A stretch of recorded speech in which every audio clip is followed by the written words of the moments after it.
الحمدللہ والسلام علی رسول اللہ، اما بعد۔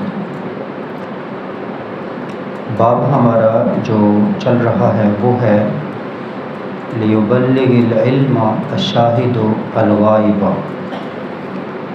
علم کی بات جو لوگ سنیں وہ آگے ان تک پہنچا دیں جو غائب ہیں۔ ایک حدیث بیان ہو چکی تھی، آج دوسری حدیث ہے۔ قال حدثنا عبداللہ بن عبد الوہاب قال حدثنا حماد عن ایوب عن محمد عن ابی بکرۃ قال ذکر النبی صلی اللہ علیہ وسلم، نبی کریم صلی اللہ علیہ وسلم کا ذکر کیا گیا، تو اس میں آپ صلی اللہ علیہ وسلم کا یہ قول ذکر کیا گیا کہ نبی کریم صلی اللہ علیہ وسلم نے خطبہ دیتے ہوئے فرمایا فَإِنَّ دِمَاءَكُمْ وَأَمْوَالَكُمْ، تمہاری خون اور تمہارے مال۔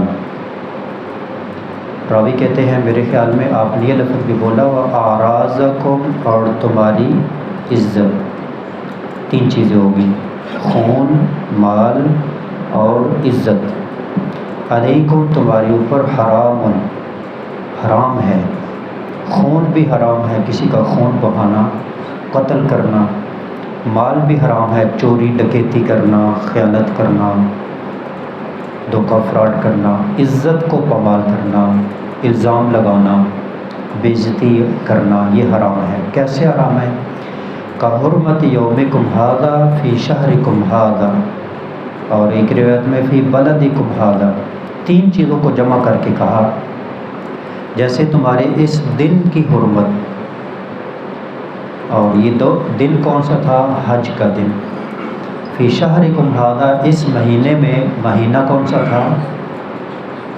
ذو الحجہ، دو حرمتیں اکٹھی ہوگی۔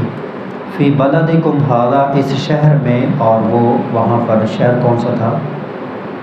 مکہ۔ تو تین حرمتوں کو اکٹھا کر کے نبی صلی اللہ علیہ وسلم نے فرمایا جیسے یہ حرام، ایسے تمہارا خون، مال اور عزت ایک دوسرے پر حرام ہے۔ ایک حرمت ہو،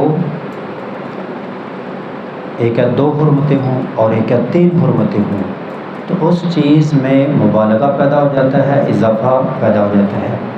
جیسے چوری کرنا حرام ہے، لیکن مسجد میں چوری کریں اور بڑا جرم ہو جائے گا، اور مدینے میں یا مکہ میں مسجد میں چوری کریں تو ایک مکہ کی حرمت، مدینہ کی حرمت اور ایک مسجد، تو اس کے جرم میں اور اضافہ ہو جائے گا۔ تو یہ تین چیزیں جمع کر کے کہا، جیسے یہ تین ہیں ویسے ان تین کی حرمت اور بڑھ گئی نا، تو ایسے تمہارا خون، مال اور عزت تمہارے اوپر حرام۔ پھر آپ صلی اللہ علیہ وسلم نے فرمایا الا، آگاہ ہو جو، متنبہ ہو جو، لیبلغ الشاہد منکم، تم میں جو موجود ہیں وہ اس بات کو پہنچا دیں الغائب، غائب تک جو یہاں پر موجود نہیں۔ کل بھی یہی الفاظ تھے، لیبلغ الشاہد الغائب، اس کو زبانی یاد کر لیں، لیبلغ الشاہد الغائب، لیبلغ پہنچا دیں، الشاہد جو موجود ہیں ان کو، الغائب جو غائب ہے، جو یہاں پر موجود نہیں۔ اور دین کا ایک ایک مسئلہ، بلغوا عنی ولو آیۃ، ایک مسئلہ بھی آپ کو معلوم ہے آپ پہنچائیں، جہاں بیٹھے ہوں اس دین کی بات کو آگے پہنچایا کریں۔ قال محمد، یہ محمد بن سیرین فرماتے ہیں، کہتے ہیں کہ یقول صدق رسول اللہ، کانا محمد یقول، ابن سیرین کہا کرتے تھے صدق رسول اللہ، اللہ کے رسول نے یہ سچ کہا جو آپ نے کہا لیبلغ الشاہد الغائب، کہ جو موجود ہیں وہ ان کو پہنچا دیں جو غائب ہیں، تو یہ آپ نے سچ کہا، کانا ذالک، ایسے ہوا کہ جو موجود تھے انہوں نے آگے پہنچا دیا اور آج ہمارے تک یہ بات پہنچ گئی۔ ساری باتیں بیان کرنے کے بعد اللہ کے رسول نے فرمایا تھا الا هل بلغت، کیا میں نے دین پہنچا دیا ہے، رب کا پیغام پہنچا دیا ہے؟ مرتین، یا آپ نے دو بار صحابہ کرام سے گواہی طلب کی، الا هل بلغت، الا هل بلغت، کیا میں نے دین پہنچا دیا ہے؟ صحابہ کرام نے کہا جی ہاں، آپ نے دین پہنچا دیا ہے۔